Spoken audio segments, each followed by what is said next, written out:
पाठ 13 काल। क्रिया के जिस रूप से उसके होने के समय का पता चलता है उसे काल कहते हैं। जैसे रीमा स्कूल जा रही थी, स्कूल खुले हुए हैं। कल स्कूल बंद रहेगा। इन वाक्यों को क्रियाओं जा रही थी, खुले हुए हैं, बंद रहेगा से क्रमशः कार्य के पूर्ण हो जाने, अभी जारी रहने और भविष्य में होने के विषय में पता चलता है। यानी कि क्रियाओं के काम होने के समय काल का बोध होता है। काल के 3 भेद होते हैं। पहला भूतकाल, दूसरा वर्तमान काल, तीसरा भविष्यत काल। भूतकाल क्रिया के जिस रूप से कार्य के बीत चुके समय में पूरा होने का पता चलता है उसे भूतकाल कहते हैं। जैसे माधुरी नृत्य कर रही थी, मोहन खाना खा चुका था, वर्षा थम गई, शेर ने शिकार किया। भूतकाल के 6 भेद होते हैं। सामान्य भूतकाल, आसन्न भूतकाल, पूर्ण भूतकाल, अपूर्ण भूतकाल, संदिग्ध भूतकाल, हेतुमत भूतकाल। सामान्य भूतकाल क्रिया के जिस रूप से कार्य के सामान्य रूप में भूतकाल में होने का पता चलता है उसे सामान्य भूतकाल कहते हैं। जैसे प्रजा राजा से मिलने आई, काव्या ने गुलदस्ता सजाया। आसन्न भूतकाल क्रिया के जिस रूप से उसके कुछ ही समय पहले पूरा होने का पता चलता है उसे आसन्न भूतकाल कहते हैं।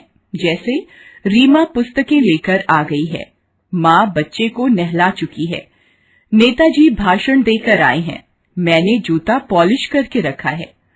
पूर्ण भूतकाल क्रिया के जिस रूप से उसके बहुत पहले पूर्ण हो जाने का पता चलता है उसे पूर्ण भूतकाल कहते हैं। जैसे पेड़ आंधी से टूट गया था, टिकटें बिक गई थीं। अपूर्ण भूतकाल क्रिया के जिस रूप से उसके बीत चुके समय में आरंभ होकर भी पूरा न होने का पता चलता है उसे अपूर्ण भूतकाल कहते हैं। जैसे रामलीला हो रही थी, अरुण डाकघर जा रहा था, गायिकाएं गा रही थीं, पिताजी कार्यालय जा रहे थे। अपूर्ण भूतकाल की रचना मूल धातु जमा, रहा या रही या रहे, जमा था या थी या थे। जैसे वह गा रहा था, वह गा रही थी, वे गा रहे थे। संदिग्ध भूतकाल क्रिया के जिस रूप से उसके भूतकाल में पूरा होने में संदेह होता है उसे संदिग्ध भूतकाल कहते हैं। जैसे सुधांशु भजन गा चुका होगा, गाड़ी स्टेशन पर आ चुकी होगी, अध्यापक कक्षा पहुंच चुके होंगे। हेतुमत भूतकाल क्रिया के जिस रूप से यह जाना जा सके कि कार्य भूतकाल में हो सकता था किंतु किसी अन्य कार्य के न हो सकने के कारण वह न हो सका, उसे हेतुमत भूतकाल कहते हैं। जैसे यदि अभ्यास करते तो अवश्य जीत जाते, यदि पौधों में रोज पानी देते तो वे सूखते नहीं। इन वाक्यों की पहली क्रिया पर दूसरी क्रिया निर्भर है। यदि अतीत में पहला कार्य हुआ होता तो दूसरा भी हो जाता। ये हेतुमत भूतकाल की क्रिया हैं। सामान्य भूत और पूर्ण भूत में अंतर। सामान्य भूत के साथ था, थी, थे जोड़ देने पर पूर्ण भूत बन जाता है। जैसे सामान्य भूत, पूर्ण भूत। बबन बाजार गया, बबन बाजार गया था। शबरी बेर लाई, शबरी बेर लाई थी। राम लक्ष्मण और सीता वन को गए, राम लक्ष्मण और सीता वन को गए थे। वर्तमान काल क्रिया के जिस रूप से उसके वर्तमान में होने का पता चलता है उसे वर्तमान काल कहते हैं। जैसे रीमा पानी पीती है, सामान्य वर्तमान काल। बहादुर चाय बनाता है, अपूर्ण वर्तमान काल। बिटिया खिलौनों से खेल रही है, संदिग्ध वर्तमान काल।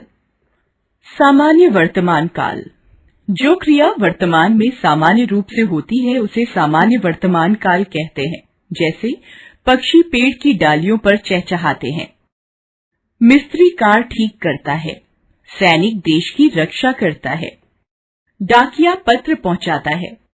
सामान्य वर्तमान बनाने के लिए धातु के पश्चात पुल्लिंग एकवचन में ता, बहुवचन में ते और स्त्रीलिंग में ती जोड़कर सहायक क्रिया के रूपों का प्रयोग करते हैं। अपूर्ण वर्तमान काल क्रिया के जिस रूप से यह पता चले कि कार्य वर्तमान काल में शुरू हो गया है और अभी जारी है उसे अपूर्ण वर्तमान काल कहते हैं। जैसे राजू स्कूटर चलाना सीख रहा है, गीले कपड़े से पानी टपक रहा है। पिताजी तन्वी को डांट रहे हैं। कंचन डोसा बना रही है। अपूर्ण वर्तमान काल बनाने के लिए धातु के बाद पुल्लिंग एक वचन में रहा, बहुवचन में रहे और स्त्रीलिंग में रही जोड़कर सहायक क्रिया के रूपों का प्रयोग करते हैं। संदिग्ध वर्तमान काल।